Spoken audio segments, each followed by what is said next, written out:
اشارہ کیا ہے دونوں آیتوں میں.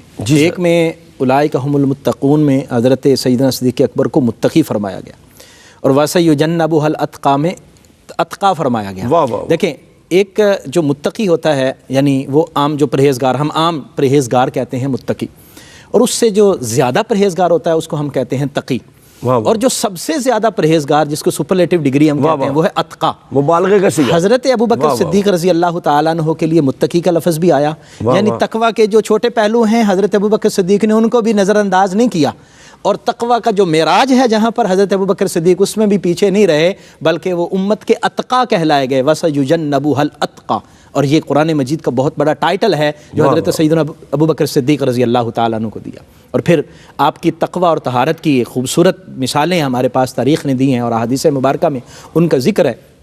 اللہ تبارک و تعالیٰ کی بارگاہ میں عبادت کے لیے کھڑے ہوتے ہیں، اللہ تعالیٰ کی بارگاہ میں اپنی نیاز مندی کے لیے کھڑے ہوتے ہیں تو صورتحال یہ ہے کہ روتے ہیں، اور خشیت کی کیفیت یہ ہے کہ رو رو کے داڑھی مبارک تار ہو جاتی ہے، کپڑے تار ہو جاتے ہیں. اور صرف یہ کیفیت نہیں ہے بلکہ وہ سوز اور گداز جو ارد گرد سننے والے ہیں ان کی روح تک پہنچ جاتا ہے. آپ دیکھیں وہ جب ابن دغنہ نے آپ کو امان دی تھی اور حضرت ابوبکر صدیق سے عرض کیا تھا کہ اب آپ خانہ کعبہ میں آ کے نماز نہ پڑھا کریں، آپ اپنے گھر میں پڑھ لیا کریں، تو آپ نے اپنے گھر کے صحن میں عبادت کرنی ہے، گھر کے صحن میں شروع کر دی. اور وہاں جب آپ قرآن کی تلاوت کرتے تو اس میں خشیت کی کیفیت ایسی ہوتی کہ قرآن پڑھا جاتا ہے اور سارے محلے کے لوگ اور جو بھی سنتا وہ آ کے ارد گرد کٹھے ہوتے. اب کافروں کو یہ خوف ہوا کہ کہیں ایسا نہ ہو کہ قرآن سن کے ہمارے لوگ جو ہے نا وہ ان کی طرف آنا شروع ہو جائیں، اور وہاں بیٹھ کر ابھی انہوں نے کلمہ بھی نہیں پڑھا اور ابو بکر کی قرات سن کر روتے رہتے ہیں، پتہ نہیں ان کے اندر ہوا کیا ہے. حضرت ابوبکر صدیق رضی اللہ تعالیٰ عنہ کی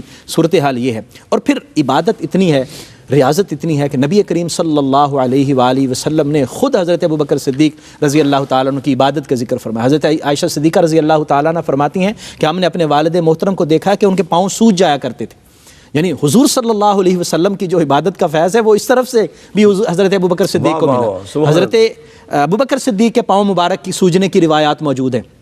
اور پھر خشیت کی کہ ایک چڑیا کو دیکھتے ہیں درخت پر بیٹھی ہوئی ہے تو کہتے ہیں کہ کاش میں یہ چڑیا ہوتا. چڑیا تو کتنی آزاد ہے کہ تو کھاتی ہے ادھر سے ادھر اور ادھر سے ادھر، تجھے کوئی خوف نہیں ہے کہ تجھے جواب دہ ہونا ہے. اور ابوبکر صدیق کو یہ خوف ہے کہ اسے اللہ کی بارگاہ میں جواب دہ ہونا ہے. حالانکہ عمل کے پہاڑ، عمل کے پہاڑ. اور آپ دوسری طرف دیکھیں کہ جب آپ کا خلافت کا زمانہ آتا ہے اور آپ خلیفۃ المسلمین ہیں، اپنی ڈیوٹی کا وقت جو ہے وہ پورا کر کے اپنا جو کاروبار اس کی طرف جا رہے ہیں. لوگوں نے پوچھا حضور آپ کس طرف؟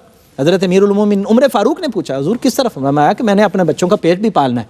تو اعلان کیا گیا، سارے صحابہ جمع ہوئے، مشاورت ہوئی. انہوں نے کہا کہ حضرت ابوبکر صدیق رضی اللہ تعالیٰ عنہ کا مشاہرہ مقرر کیا جائے، معاوضہ اور ان کا حق الخدمت پیش کیا جائے. امیر المومنین یہاں رہنے چاہیے، مسجد نبوی شریف میں رہیں.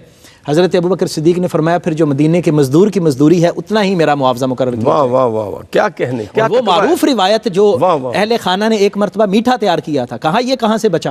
کہا جی ایک تھوڑے سے پیسے ہم تھوڑے بچا رہے تھے تو بچ گیا تو میٹھا تیار ہو گیا. فرمایا اس کا مطلب ہے کہ زیادہ آ رہا ہے، اس کو بھی کم کروا دیا. کیا بات. تو صورتحال ایسی ہے کہ تنکے کو دیکھتے ہیں تو کہتے ہیں کہ کاش میں یہ تنکا ہوتا. یعنی عبادت اور ریاضت کا یہ عالم ہے، اور خوف اور خشیت کا یہ عالم ہے کہ اللہ تبارک و تعالیٰ، حالانکہ نبی کریم صلی اللہ علیہ وسلم نے بارہا جنت کی بشارت دی ہے لیکن پھر بھی خشیت میں کوئی کمی نہیں آئی. اللہ کی بارگاہ میں حاضر ہوتے ہیں تو روتے ہیں اور دعا کرتے ہیں کہ اللہ میرے اپنے کرم سے، اپنے فضل سے میری بخشش فرما دے. کیا